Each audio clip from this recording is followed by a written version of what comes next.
صبح بدا من طلعته.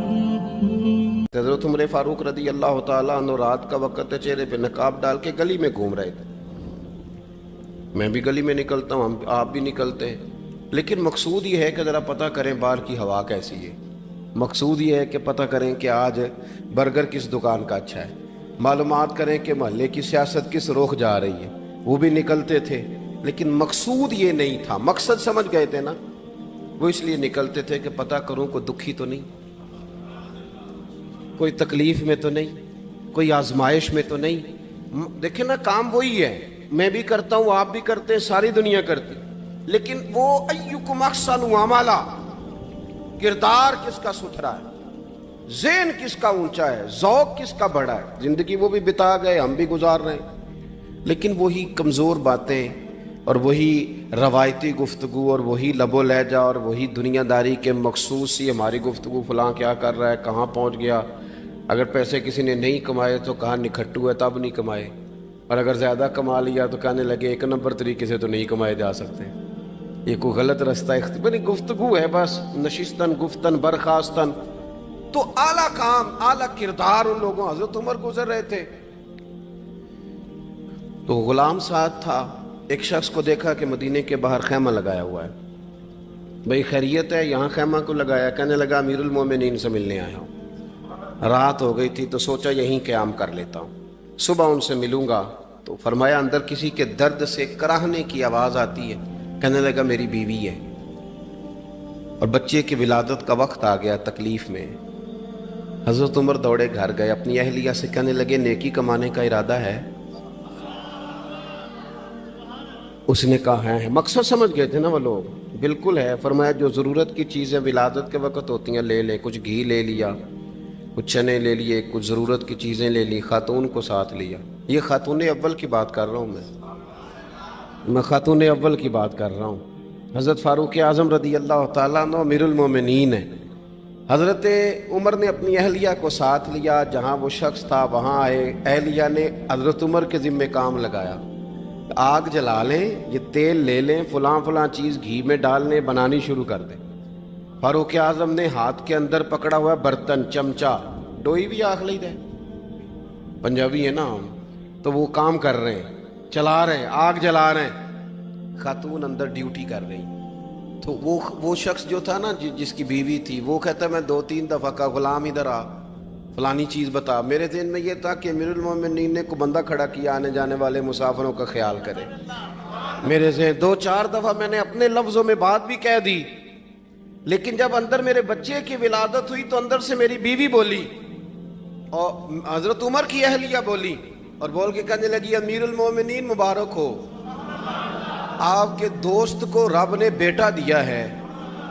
وہ شخص کہتا ہے میں باہر کھڑا تھا، وجود تڑپ گیا، آنکھیں برس پڑی. کبھی نہیں رویا تھا پر کیفیت عجیب بن گئی. کوئی تقریر نہیں سنائی، کوئی اعلیٰ شعر نہیں انہوں نے پڑھا. میں نے جوں لے کر ان کے سر سے پاؤں تک دیکھا. میں نے کہا یہ وہی شخص ہے جس کا نام لے تو کیسر و کسرا کانپ جاتے ہیں، یہ وہی شخص ہے. میں نے جمعے میں کہا تھا کہ روب کپڑوں کا نہیں ہوتا، روب تو دیانتداری کا ہوتا ہے. ہاں بڑا مال کما کے لوگوں نے بنائی ہوتی ہے کار کوٹھی، تو بندے کھڑے ہو کے کہہ دیتے ہیں 2 نمبر طریقے سے آیا ہے. اور 13ویں-14ویں گریڈ کا ملازم ہو تو اس کے سامنے بہت بڑا افسر ڈر رہا ہوتا ہے یار بندہ دیانتدار ہے، یہ رشوت نہیں لیتا، سفارش نہیں مانتا، یہ میرٹ پہ کام کرتا ہے. تو روب تو آپ کی دیانتداری کا ہے، آپ کی سچائی کا ہے. اپنی زندگی میں جو لوگ مقصد سمجھ گئے، مقاصد پا گئے، کچھ کر گئے. ہم ذرا الجھ گئے ہیں. پہلے اتنا شاندار مکان بناتے ہیں، پھر مرنے کو کس کا دل چاہے. اتنی محنت کر کے جو ہے وہ کوٹھی بنائی ہے تو اب چھوڑ کے کون جائے. وہ تیار بیٹھے تھے. انہیں نبی کریم نے کہا تھا کن فی الدنیا کانک غریب نو عابر السبیل، تم نے مسافروں کی طرح رہنا ہے. او میرے بھائی، کبھی دیکھا ہے ایئرپورٹ پہ مسافر لڑتا ہو کہ میں نے یہ جگہ خریدنی ہے؟ اسے پتہ ہے کہ ابھی فلائٹ آنی ہے، میں نے تو چلے جانا ہے. ریلوے اسٹیشن پہ جو جگہ ہوتی ہے وہ خریدنے کے لیے لوگ رٹا نہیں ڈالتے، انہیں پتہ ہے پہلی ٹرین سے چلے جانا ہے،